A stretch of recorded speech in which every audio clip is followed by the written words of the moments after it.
تیسری مرتبہ اس نے خود اس کو تلاوت کیا، اقرأ بسم ربک الذی خلق خلق الانسان من علق اقرأ وربک الاکرم الذی علم بالقلم علم الانسان ما لم یعلم۔ یہ آیات جو ہے حضرت جبریل علیہ السلام نے تلاوت کی۔ تو اس کا مطلب کیا ہوا کہ علم جو ہے اس کی اہمیت اور فضیلت بہت ضروری ہے۔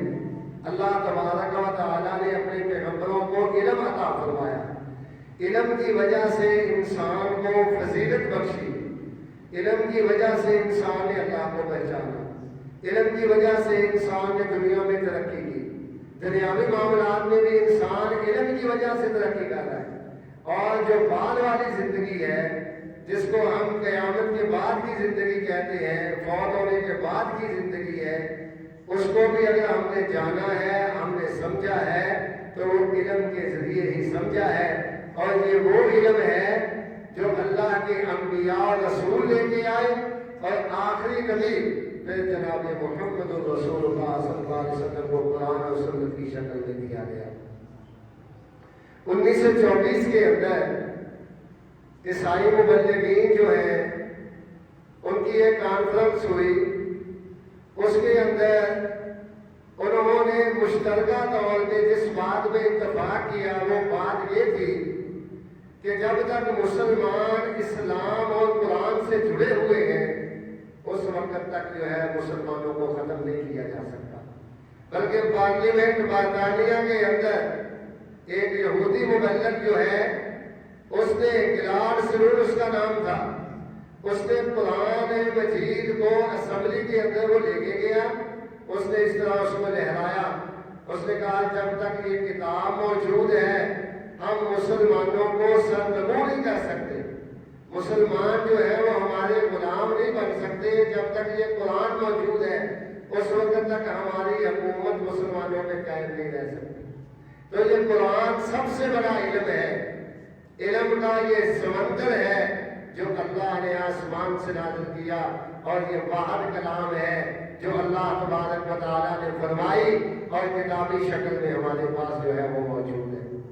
علامہ اقبال رحمۃ اللہ علیہ جب ان کے بعد سامنے ذکر کیا گیا ہندوستان کے مدارس کا، اس وقت بڑا ظلم ہو رہا تھا ہندوستان میں، مساجد اور مدارس جو ہے انگریز ان کے بہت زیادہ خراب تھا، اس کو پتا تھا یہاں قال اللہ اور قال رسول کی آواز بلند ہوتی ہے، یہاں پہ لوگ دین سیکھتے ہیں، مسلمانوں کا مرکز جو ہوتا ہے وہ مسجد ہوتی ہے۔ اللہ کے رسول صلی اللہ علیہ وسلم مدینہ میں گئے، سب سے پہلے مسجد بنائی، مسجد کو اہم مقام حاصل ہوتا ہے، وہاں پہ لوگ نماز پڑھتے ہیں، دینی مسائل سیکھتے ہیں۔ یہ تھوڑا بہت جو خیر دنیا میں ہم دیکھتے ہیں نا، نیکی دیکھتے ہیں، دیانتداری دیکھتے ہیں، فلاح دیکھتے ہیں، کامیابی دیکھتے ہیں، لوگوں میں انسانیت دیکھتے ہیں، اس کی مین وجہ مسجد اور مدرسہ ہے، وہاں سے لوگ اس کو سیکھتے ہیں۔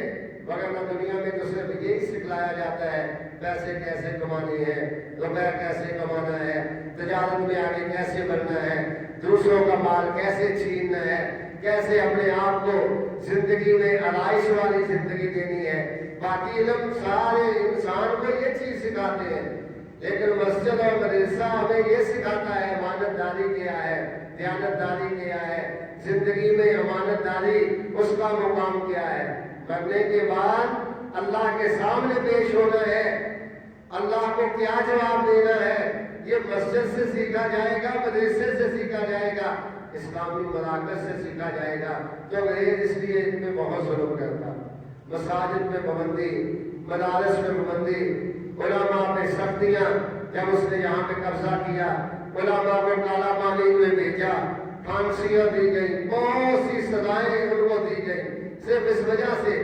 تو علامہ اقبال رحمۃ اللہ علیہ نے کہا یہ مساجد اور مدارس اگر باقی نہ رہی تو ہندوستان کا وہ حال ہوگا جو حال اندلس کے اندر مسلمانوں کا ہوا ہے۔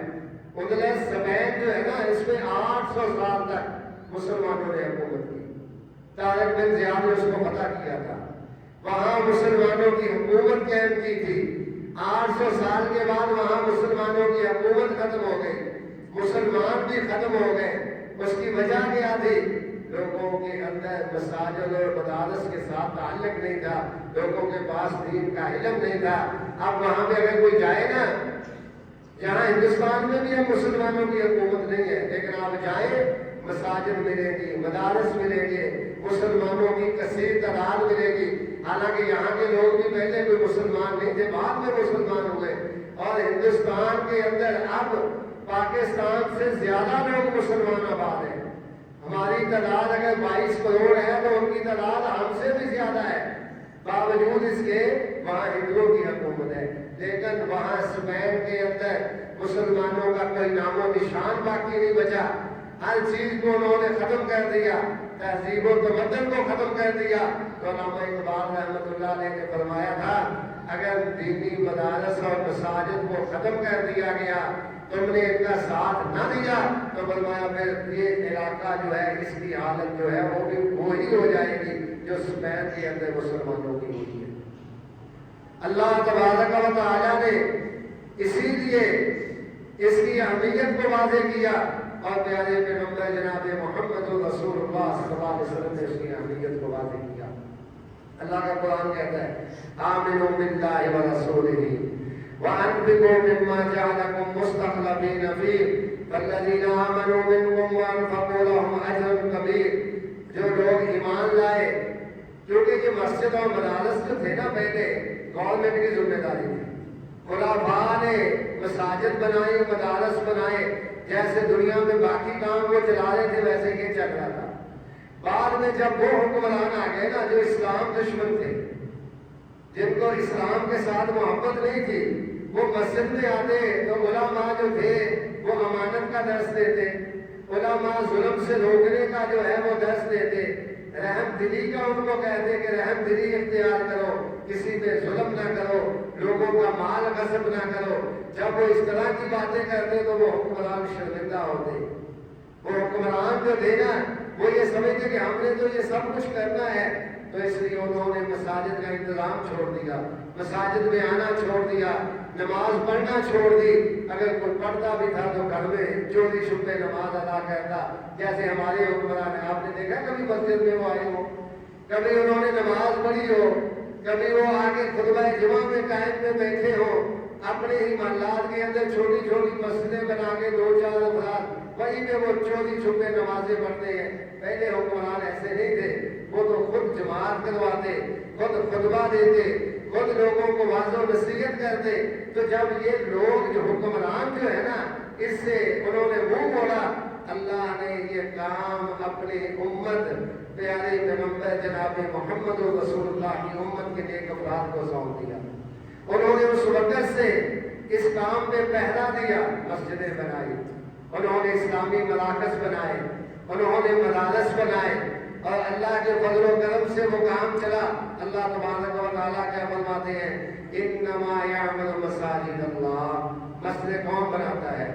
انما یعمر مساجد اللہ من آمن باللہ والیوم الآخر، وہ لوگ جو اللہ پہ ایمان لائے، آخرت کے دن پہ ایمان لائے، واقام الصلاۃ، نماز پڑھنے والے، ولم یخشى الا اللہ، اللہ سے ڈرنے والے۔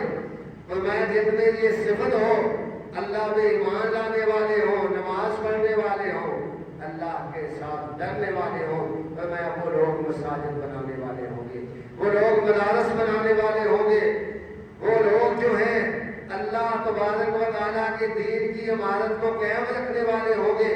ان کے لیے اللہ کے رسول نے خوشخبری دی، من بنا للہ مسجدا بنى اللہ لہ بیتا فی الجنہ، کہ جس نے اللہ کا گھر دنیا میں بنایا، اللہ تبارک و تعالیٰ اس کا گھر جو ہے اس کو جنت کے اندر بنا دیتے ہیں۔ تو یہ دین کا علم ایسے ہم تک نہیں پہنچا، اس کے لیے بڑی جدوجہد ہوئی، بڑا صحابہ نے، بعد میں تابعین نے، محدثین نے بڑی مانیں دکھائی، بڑی سختیاں بھی کی تھی، تب جا کے یہ دین ہم تک پہنچا۔ اگر وہ بھی ہماری طرح کے ہوتے نا جیسے ہم ہیں تو شاید یہ علم ہم تک نہ پہنچ پاتا، لیکن انہوں نے ذمہ داری کو ادا کیا، یہ دین کا علم انہوں نے گھر گھر تک پہنچایا، مارے کھائیں، مصیبتیں جھیلی، لیکن اس سے پیچھے نہیں ہٹے، ساری تکالیف جو ہے ان کو برداشت کیا، ان کے سامنے نبی پاک صلی اللہ علیہ وآلہ وسلم کی وہ حدیث موجود تھی. اللہ کے رسول صلی اللہ علیہ وسلم نے جو اس کے بارے میں فرمایا تھا وہ سب معاملات ان کے سامنے موجود تھے. حدیث میں آتا ہے دمشق کی جامع مسجد ہے، دمشق کی جامع مسجد. حضرت ابو درداء رضی اللہ تعالیٰ عنہ وہاں پہ بیٹھ کے لوگوں کو اسلام سکھاتے ہیں، دین پڑھاتے ہیں، حدیث پڑھاتے ہیں. تو ابو درداء کے پاس ایک بندہ آیا، بہت سے لوگ وہاں پہ موجود ہیں، بیٹھے ہوئے ہیں. تو ابو درداء رضی اللہ تعالیٰ عنہ کے پاس ایک بندہ ہے، اس نے کہا آ کر کے كنت جالسا عند ابي درداء مسجد دمشق فاتاه رجلا، ایک آدمی آیا، اس نے کہا فقال له یا ابا درداء، اس نے کہا اے ابو درداء رضی اللہ تعالیٰ عنہ اتیتک من المدینہ، میں مدینہ سے آیا ہوں. پھر اس نے وضاحت کی مدینہ رسول صلی اللہ علیہ وسلم، اس مدینے سے، اس شہر سے جو جناب محمد رسول اللہ کا شہر ہے صلی اللہ علیہ وسلم. اور اس نے کہا میں آیا اس لیے ہوں بلغ رسول کا تحدث بھی، مجھے پتا چلا تیرے پاس حدیث ہے، اللہ کے رسول کا ایک فرمان ہے، کسی نے مجھے بتایا ہے، اس حدیث کو سننے کے لیے، اس کو لینے کے لیے، اس علم کو اپنے سینے میں محفوظ کرنے کے لیے میں آیا ہوں. تو اس نے کہا ابو درداء نے اتنا لمبا سمجھ کر کے تو آیا، کہا لا تجارت، کیا تو تجارت کے لیے آیا؟ اس نے کہا نہیں. پھر اس نے کہا ولا جاءک بغیرک، تجھے کوئی یہاں اور بھی کام تھا؟ اس نے کہا نہیں، کوئی کام نہیں تھا، بس اسی کام کے لیے اتنا سمجھ کر کے آیا ہوں. تو حضرت ابو درداء رضی اللہ تعالیٰ عنہ نے اس سے کہا فإنی سمعت رسول اللہ صلی اللہ علیہ وسلم، اب حدیث سنیے. ابو درداء نے جو اس کو روایت بیان کی، تو میں نے رسول اکرم جناب محمد رسول اللہ صلی اللہ علیہ وسلم سے سنا ہے. آپ صلی اللہ علیہ وسلم فرما رہے تھے من سلک طریقا یلبس فیہ علما، جو علم حاصل کرنے کے لیے نکلتا ہے، سہل اللہ لہ طریقا الی الجنہ، اللہ اس کے لیے جنت کے راستے کو آسان کر دیتا ہے. جو دین کا علم حاصل کرنے کے لیے نکلا، اپنے گھر سے مسجد میں آیا، دوسرے شہر میں گیا، مدرسے میں گیا، جہاں کسی کے پاس حدیث تھی اس حدیث کو لینے کے لیے گیا، اللہ تبارک و تعالیٰ اس کے لیے جنت کے راستے کو آسان کر دیتے ہیں. پھر یہیں پہ نے فرمایا وَإِنَّ الْمَلَائِكَةَ لَتَجْنِي أَجْنِحَتَهَا طَالِبَ الْعِلْمِ، فرمایا جو فرشتے ہیں وہ اس طالب علم کے لیے اپنے پر جو ہیں وہ بچھا دیتے ہیں. اور پھر فرمایا وَإِنَّ الطَّالِبَ يَسْتَغْفِرُ لَهُ مِنَ السَّمَاءِ وَالْأَرْضِ، فرمایا آسمان اور زمین میں جتنی بھی چیزیں ہیں وہ اس کے لیے دعائیں کرتی ہیں. اور پھر فرمایا وَحَتَّى الْيَتِيَانُ فِي الْمَاءِ، حتیٰ کہ جو مچھلیاں ہیں وہ پانی کے اندر دعا کرتی ہیں اس آدمی کے لیے. فرمایا اگر تو اسلام کے لیے آیا ہے میں تجھے خوشخبری دیتا ہوں کہ جناب محمد رسول اللہ صلی اللہ علیہ وسلم اس کے بارے میں اتنی خوشخبریاں دی ہیں. تو یہ ابو داؤد اور ترمذی شریف کے اندر یہ روایت جو ہے یہ موجود ہے. تو صحابہ نے اتنے لمبے لمبے اسفار کیے، اتنے لمبی محنتیں کی، صرف اس لیے کہ اللہ کے دین کو سیکھا جائے، پھر اللہ کا دین جو ہے وہ دنیا کے اندر پھیلایا جائے. حضرت عبداللہ ابن عباس رضی اللہ تعالیٰ عنہ فرماتے ہیں، کہتے ہیں جب اللہ کے رسول اس دنیا سے تشریف لے گئے نا، میں بالکل چھوٹی عمر کا تھا. میں نے ایک انصاری صحابی سے کہا چلو بھی ہم دین کا علم حاصل کریں. ابھی تو بڑے بڑے کبار صحابہ موجود ہیں، وہ بھی میرا ہم عمر بچہ تھا. تو وہ مجھے کہنے لگا اتنے بڑے بڑے صحابہ ہیں، ہمیں کون پوچھے گا؟ تو کیا سمجھتا ہے کہ کوئی علم حاصل کرے گا تو لوگ تو اسے مسائل پوچھیں گے؟ اتنے بڑے بڑے صحابہ موجود ہیں، چھوڑ اس کو، مجھے تو تجھ پہ تعجب ہو رہا ہے. عبداللہ ابن عباس رضی اللہ تعالیٰ عنہما فرماتے ہیں میں نے اس کی بات کو سنا، اس کو چھوڑا اور میں علم حاصل کرنے کے لیے نکل پڑا. میں صحابہ کے دروازے پہ جاتا، علم لیتا. فرماتے بعض دفعہ ایسے ہوتا سخت گرمی ہوتی، سخت گرمی، اور میں جاتا، میرا ایک طریقہ تھا، میں نے کبھی کسی استاد کا دروازہ کھٹکھٹایا نہیں تھا، باہر جا کے کھڑا ہو جاتا. کہتے بعض دفعہ دھوپ میں بیٹھا رہتا، ادب اور احترام اتنا تھا، جیسے امام احمد بن حنبل کے متعلق آتا ہے کہ احمد بن حنبل اور ان کا شاگرد نا ایک دن ایک جگہ پہ نہر چل رہی تھی، وہاں نماز کے لیے وضو کرنے لگے، امام صاحب بیٹھے ہیں، پیچھے جا کے ان کا شاگرد بیٹھ گیا، ابھی پانی کو ہاتھ ہی لگایا تو اٹھ کے کھڑا ہو گیا، تو امام صاحب نے کہا کیا ہوا، وضو کیوں نہیں کرتے؟ اس نے کہا آپ آگے ہیں میں پیچھے ہوں، جب میں وضو کروں گا تو وہ استعمال شدہ پانی آپ کے پاس آئے گا، میری غیرت یہ گوارا نہیں کرتی کہ استاد میرا استعمال کیا ہوا پانی استعمال کرے، اس لیے میں آپ سے آگے جا کے بیٹھ جاتا ہوں۔ یہ علم سکھاتا ہے دین کا، یہ اللہ کے قرآن کا علم ہے جو یہ ادب سکھاتا ہے۔ اگر آپ دیکھیں نا کالجوں یونیورسٹیوں میں جو بیچارے لیکچرار پروفیسر ہیں وہ اپنے استاد بچوں سے ڈرتے ہیں، اسٹوڈنٹوں سے ڈرتے ہیں یہ ہمیں ماریں گے، اور اسٹوڈنٹ بھی ایسے ہنستا لے کے آتے ہیں، بدماشی کے ساتھ آتے ہیں، اور وہ بعض دفعہ استاد کی پھینٹی بھی لگا دیتے ہیں، ان کو پتہ ہی نہیں ہوتا کہ یہ ہمارا استاد ہے، اس کا مقام کیا ہے، ہم اس سے سیکھ رہے ہیں، اس کا ادب کیسے کرنا ہے۔ یہ ادب بھی اسلام نے سکھایا۔ عبداللہ ابن عباس کوئی عام آدمی نہیں تھے، نبی پاک صلی اللہ علیہ وسلم کے چچا لال بھائی بھی تھے، کہتے ہیں حضرت عباس کے بیٹے تھے، کہتے ہیں جب وہ بندہ باہر نکلتا نا وہ کہتا ہے عبداللہ تم یہاں بیٹھے دھوپ میں، تم جو عباس کے بیٹے ہو، تم مجھے حکم کرتے میں تمہارے گھر میں آ جاتا، تمہارے گھر میں آگے جو بات ہوتی تمہیں بتا دیتا۔ وہ کہتے نہیں میں یہاں اللہ کا دین سیکھنے کے لیے آیا ہوں، استاد کا کام نہیں وہ چل کے جائے، شاگرد کا کام ہے کہ وہ چل کے جائے، مجھے فلاں حدیث کے متعلق بتاؤ۔ عبداللہ ابن عباس رضی اللہ تعالیٰ عنہ فرماتے ہیں پھر اللہ نے مجھے اتنا علم دے دیا، اتنا علم دے دیا، اتنے لوگ علم حاصل کرنے کے لیے آتے، اتنے لوگ مسائل پوچھنے کے لیے آتے، سب کے جواب میں دیتا۔ ایک دن وہ انصاری میں میرا جو ہم عمر تھا نا وہ بھی آ گیا، اس نے مجھے کہا عبداللہ تو نے علم حاصل کیا، اللہ نے تجھے دنیا میں عزت بخش دی، تیرے گھر میں رش نہیں ٹوٹتا مسائل پوچھنے والوں کا، مجھ سے غلطی ہو گئی، کاش اس دن میں بھی تیرے ساتھ نکلتا اور اللہ کا دین جو ہے وہ سیکھ لیتا۔ تو اللہ کا یہ دین صحابہ نے بڑی مشکل کے ساتھ اس کو حاصل کیا، جمع کیا، پھر اس دین کو لوگوں تک پہنچایا۔ وجہ کیا تھی کہ دین کو سمجھنے والے حضرت عباس رضی اللہ تعالیٰ عنہ سے نا اللہ کے رسول نے ایک دن پوچھا، ایک چچا تھے اللہ کے رسول نے، حضرت عباس سے اللہ کے رسول صلی اللہ علیہ وسلم نے پوچھا چچا مجھے یہ بتاؤ آپ بڑے ہیں یا میں بڑا ہوں؟ بڑا کون ہے، آپ بڑے ہیں یا میں بڑا ہوں؟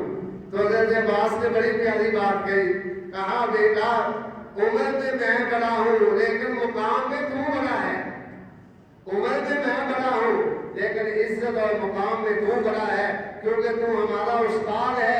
اللہ نے پیغمبر کو کیا بنا کے بھیجا؟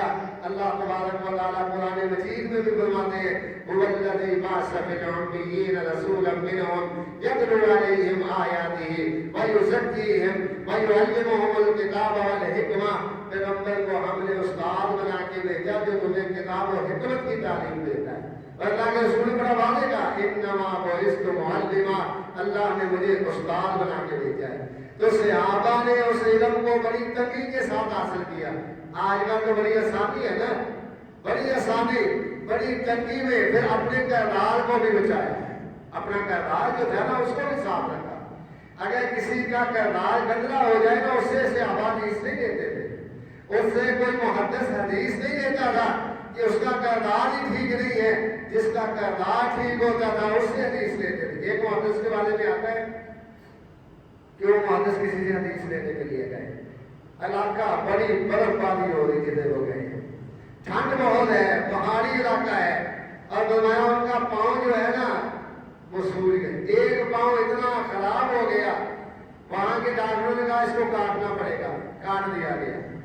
اس کے بعد اس نے علم دیا، اب علم لے کے وہ واپس جا رہے ہیں، پاؤں کاٹا ہوا ہے، کہتے ہیں مجھے میرے شامل لائق ہو گئے، جب میں جاؤں گا نا لوگوں کے پاس جا کے اپنا علم بتاؤں گا، حدیث بتاؤں گا کہ یہ میں حدیث کا علم لے کے آیا ہوں، یہ اللہ کے رسول کے فرامین میں لے کے آیا ہوں، تو لوگ کہیں گے اس کا پاؤں کاٹا ہوا ہے، محسوس ہوتا ہے اس نے کوئی غلط حرکت کی ہے، لوگوں نے سزا کے طور پہ اس کا پاؤں کاٹ دیا، تو میری تو کوئی بات ہی نہیں سنے گا۔ تو انہوں نے فیصلہ یہ کیا، وہاں کے قاضی سے انہوں نے لکھوایا کہ میرا پاؤں فلاں عذر کی وجہ سے کاٹا گیا ہے، اس کے اوپر لوگوں کے دستخط کروائے، پھر وہ واپس آئے، آگے لوگوں کو بتایا کہ پہلی بات یہ ہے میرا پاؤں اس وجہ سے کاٹا گیا ہے، اس وجہ سے، اور پھر دوسرا علم بتایا کہ پیارے پیغمبر جناب محمد رسول اللہ صلی اللہ علیہ وسلم کی حدیث سے ملے گیا۔ اسی طرح کا واقعہ ایک دفعہ امام بخاری کے ساتھ بھی ہوا۔ امام بخاری بڑی دور دور جاتے تھے نماز کرنے کے لیے، بڑی دور دور۔ اس دور میں عام طور رفت کے وسائل بھی اتنے نہیں ہوتے تھے، گھوڑے پہ لوگ جاتے، کچروں پہ جاتے، اس طرح بڑی لمبا سفر کرتے۔ تو امام صاحب خود بڑے محتاط تھے، جیسے بڑا مشہور ہے نا ان کا واقعہ کہ ایک بندے سے حدیث لینے کے لیے کئی 100 کلومیٹر سفر کر کے گئے۔ جب اس وہاں پہ پہنچے، کسی سے پوچھا میں نے اس امام سے حدیث لینی ہے، وہ امام کہاں ہے؟ لوگوں نے کہا وہ جو اپنے گھوڑے کو پکڑ رہا ہے وہ امام ہے۔ تو وہ گھوڑے کو کیسے پکڑ رہا تھا؟ جھولی ایسے کر کے، تاکہ وہ بتا رہا تھا وہ گھوڑے کو کہ جھولی میں کوئی چیز ہے میرے پاس آ تاکہ میں اس کو پکڑ لوں، جیسے ہم بکری وغیرہ کو ایسے کرتے ہیں تو وہ آ جاتی ہے۔ تو امام صاحب وہیں سے پیچھے پلٹ پڑے۔ لوگوں نے کہا ابھی اتنا لمبا سفر کر کے آئے، اس سے ملاقات تو کر لیں۔ تو میں حدیث لینے کے لیے آیا تھا، جو گھوڑے کو دھوکہ دے رہا ہے وہ مجھے بھی شاید دھوکہ نہ دے دے، میں عام بات نہیں لینے آیا، میں پیارے پیغمبر جناب محمد رسول اللہ کی روایت لینے آیا۔ اور ایک موقع میں امام صاحب کا اپنا کردار کتنا اجلا ہے، کتنا شفاف ہے۔ کشتی میں بیٹھے ہیں، سمندر میں کشتی چل رہی ہے، ساتھ ایک بندہ بیٹھا ہے، بیٹھے بیٹھے نا باتوں باتوں میں جیسے لوگ باتیں کرنا شروع کر دیتے ہیں، باتوں باتوں میں امام صاحب نے اس کو بتا دیا، کیا بتایا کہ میرے پاس نا 6000 درہم ہے۔ باتوں باتوں میں کہیں بات ہو گئی اور ایک تھیلی میں موجود ہے۔ تو وہ بندہ جو ان کا دوست بن گیا تھا نا، سفر کا دوست، اس کے دل میں نا بے ایمانی آ گئی۔ اس نے کہا ادھر سارے مسافر ہی ہیں، کون ایک دوسرے کو جانتا ہے۔ اب سفر میں نکلے ہوئے، جب تھوڑا سا آگے گئے نا اس نے شور ڈال دیا، اس نے کہا کسی نے میرا 6000 درہم نکال لیا، ایک تھیلی کے اندر تھا۔ 6000 درہم کسی نے نکال لیا، ایک تھیلی میں ہے۔ اب وہ تھیلی امام صاحب کے پاس تھی، امام صاحب نے کہا یہ تو معاملہ خراب ہو گیا۔ اب سب لوگوں کی تلاشی شروع ہو گئی۔ ملا نے کہا ابھی ایک کی تلاشی لو، سب کی تلاشی لی، کسی سے کچھ نہ ملا۔ امام صاحب کی بھی تلاشی لی، ان سے بھی کچھ نہ ملا۔ اب سفر مکمل ہو گیا۔ جب سفر مکمل ہوا نا امام صاحب بھی اترے، وہ مسافر بھی اترا، وہ پیچھے پیچھے دوڑا امام بخاری رحمۃ اللہ علیہ کے، کہا جی ٹھہریے، میں آپ سے معذرت کرنا چاہتا ہوں، میں نے جھوٹ بولا تھا، میرا تو کوئی دل بھی نہیں تھا، آپ نے بتایا تو میں نے کہا چلو شاید نہ لگ جائے، لیکن آپ یہ تو بتا دیں وہ 6000 درہم گیا کہاں پہ؟ آپ نے خود مجھے بتایا تھا کہ 6000 درہم میرے پاس ہے، جب آپ کی تلاشی لی گئی آپ کے سامان سے نہیں نکلا۔ تو امام صاحب نے کہا جب تو نے یہ بات کی مجھے پتا چل گیا تھا کہ تیرے دل میں بے ایمانی آ گئی ہے، وہ تھیلی میرے پاس تھی، میں نے ایسا سے اس کو سمندر کے اندر پھینک دیا۔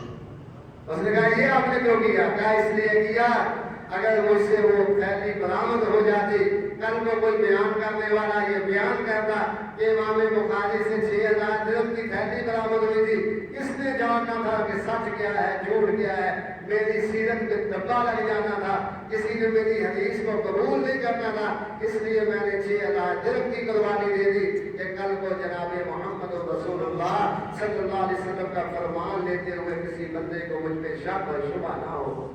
ایسے انہوں نے دین کی خدمت کی، ایسے وہ لوگ جو تھے اللہ کے راستے میں نکلے۔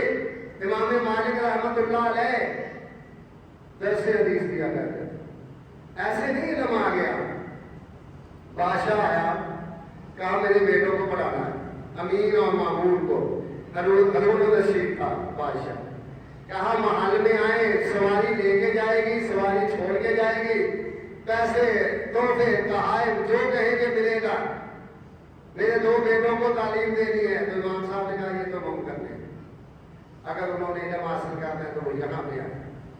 اس نے بڑا سمجھایا، نہیں بات بنی تو مجبور ہو گیا، دونوں اپنے بیٹوں کو لے کے آیا، دیکھا جمع غفیر مسجد نبوی میں بیٹھا ہوا، امام صاحب درس حدیث دے رہے ہیں۔ امام صاحب کا طریقہ تھا صبح آتے، خوشبو لگاتے، نہا دھو کے مسجد کے صحن میں بیٹھ جاتے، ہزاروں سینکڑوں ان کے شاگرد آتے، ان کو وہ حدیث پڑھاتے، حدیث سب سے زیادہ علم حدیث کا امام مالک کے پاس تھا. بخاری سے بھی پہلے جو حدیث کی کتاب لکھی گئی وہ موطا امام مالک ہے.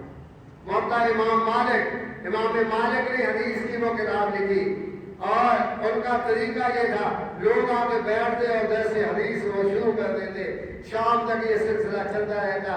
عبداللہ ابن مبارک کہتے ہیں رحمۃ اللہ علیہ، کہتے ہیں میں بھی ان کے درس حدیث میں بیٹھتا. ایک دن میں کہتے امام صاحب درس حدیث دے رہے ہیں. امام مالک کی بڑی خصوصیات تھی. ایک ان کی خصوصیت یہ تھی، مدینہ میں وہ جتنی دیر بھی ٹھہرے، جتنے سال بھی ٹھہرے، مدینہ کے اندر کبھی انہوں نے جوتا نہیں پہنا تھا، ننگے پاؤں چلتے.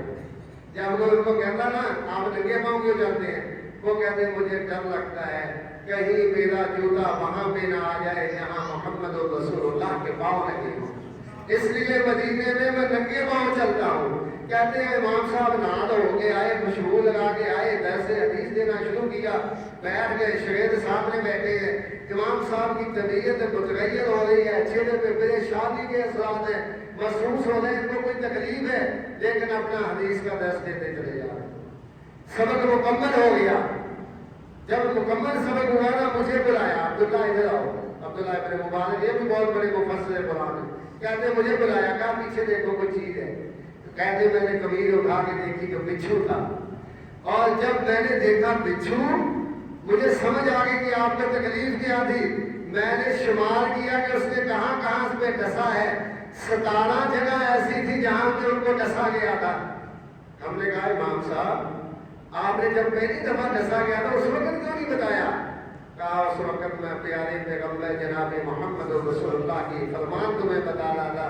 میں نے کہا اگر میں نے اپنی تکلیف کو فرمان پیغمبر پہ ترجیح دے دی تو کل قیامت کے دن کل پوچھ ہی نہ لیا جائے. تجھے اپنی تکلیف کی زیادہ فکر تھی، آگے لوگ علم حاصل کرنے والے بیٹھے تھے، تو نے فرمان رسول کو چھوڑ دیا. ادھر ہم نماز میں کیا کرتے ہیں، ایسے کھلک ہو رہی ہے، اتنے ہو رہی ہے، اتنے ہو رہی ہے، داڑھی جو ہو رہی ہے.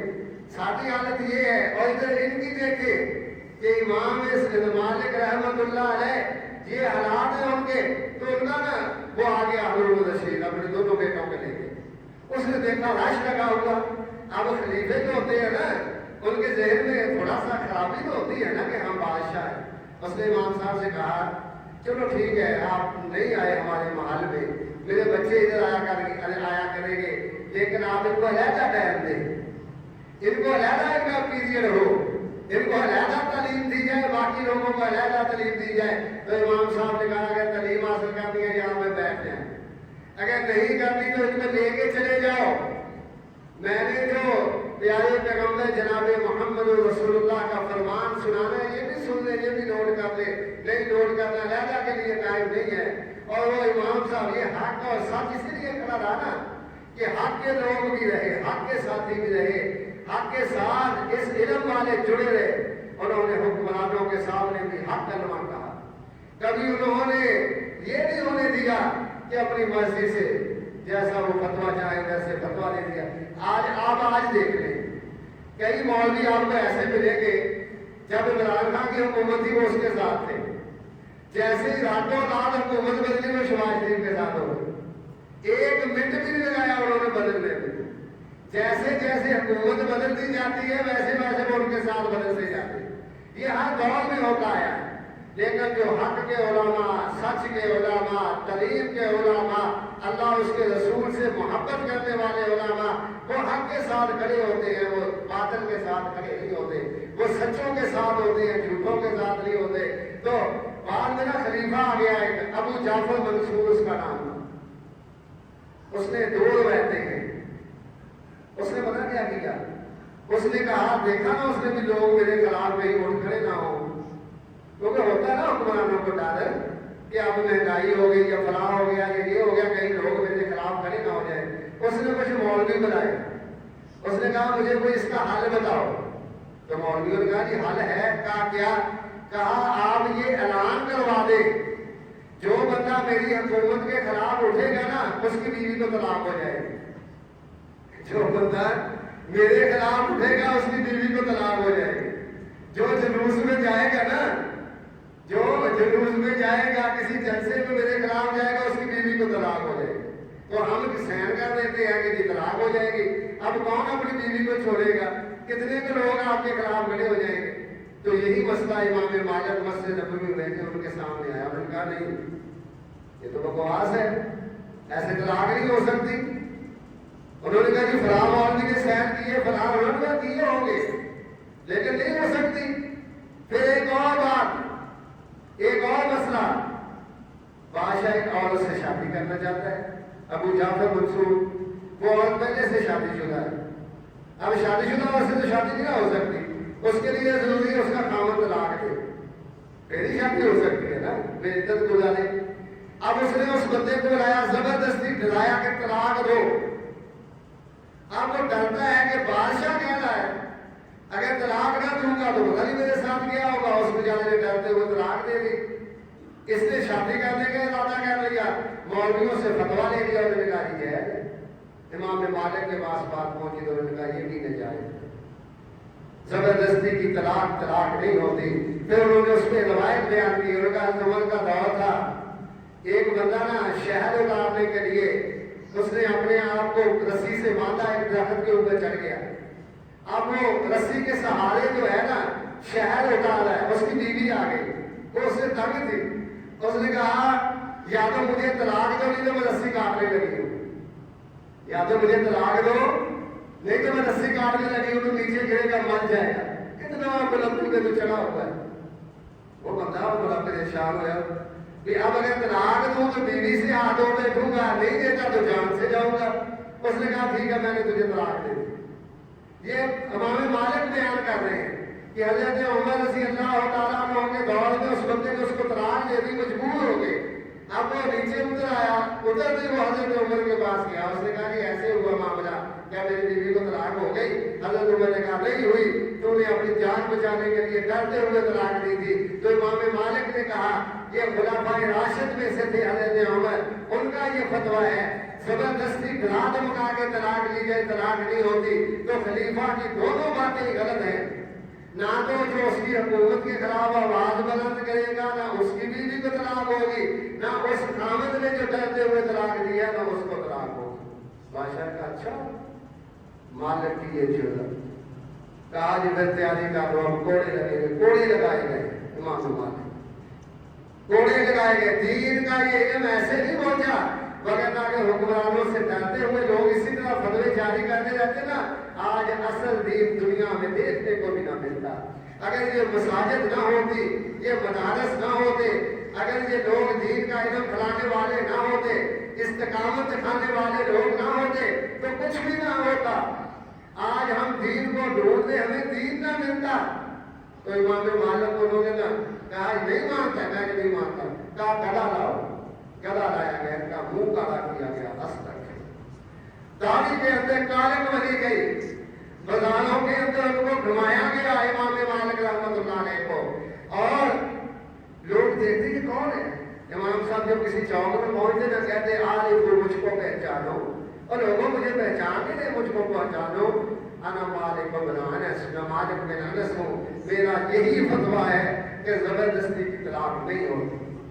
حق کس کو کہتے ہیں؟ حق کی خاطر لوگوں نے جانیں دی ہے، حق کی خاطر لوگوں نے گلے کٹوائے ہیں، حق کی خاطر یہ حق کا علم جو اللہ نے اپنے پیارے پیغمبر جناب محمد رسول اللہ صلی اللہ علیہ وآلہ وسلم پہ نازل کیا.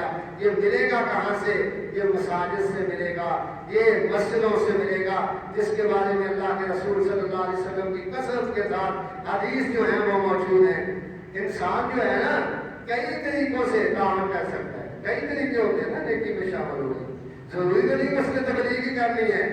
کئی ایک اس کی صورتیں ہوتی ہیں. کسی کو کوئی بندہ غلط کام کر رہا ہے، آپ اس کو نیکی کا کہیں، یا وہ غلط نہیں بھی کر رہا، مثلا کھانا کھانے کو لگا ہے، اس کو بسم اللہ بھول گئی تو آپ اس کو کہیں یار بسم اللہ پڑھ لے، آپ نے نیکی کا کام کر دیا. کوئی بلندی میں چڑھ رہا ہے، وہ بھول کے اللہ کے رسول کا فرمان ہے بلندی پہ چڑھتے ہوئے اللہ اکبر کہو، آپ اس کو یاد کروا دیں، نیکی ملے گی نا. کوئی پڑھنے والا طالب علم ہے، اس کے پاس کتابیں نہیں، آپ اس کو کتاب لے دیں، قرآن لے دیں تو ثواب ملے گا نا. جب تک وہ پڑھے گا وہ سلسلہ چلے گا.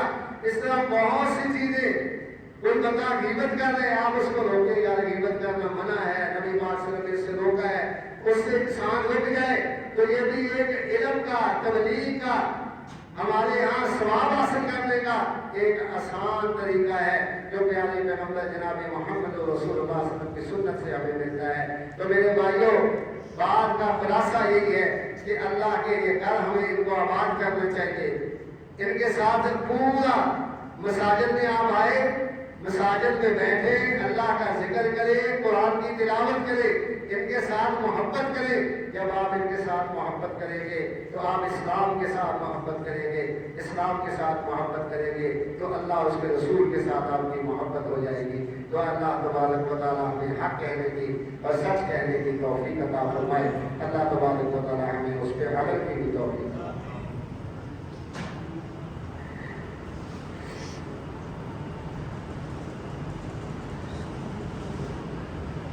الحمد لله نحمده ونستعينه ونستغفره ونؤمن به ونتوكل عليه ونعوذ بالله من شرور انفسنا ومن سيئات اعمالنا، من يهده الله فلا مضل له ومن يضلل فلا هادي له، اشهد ان لا اله الا الله وحده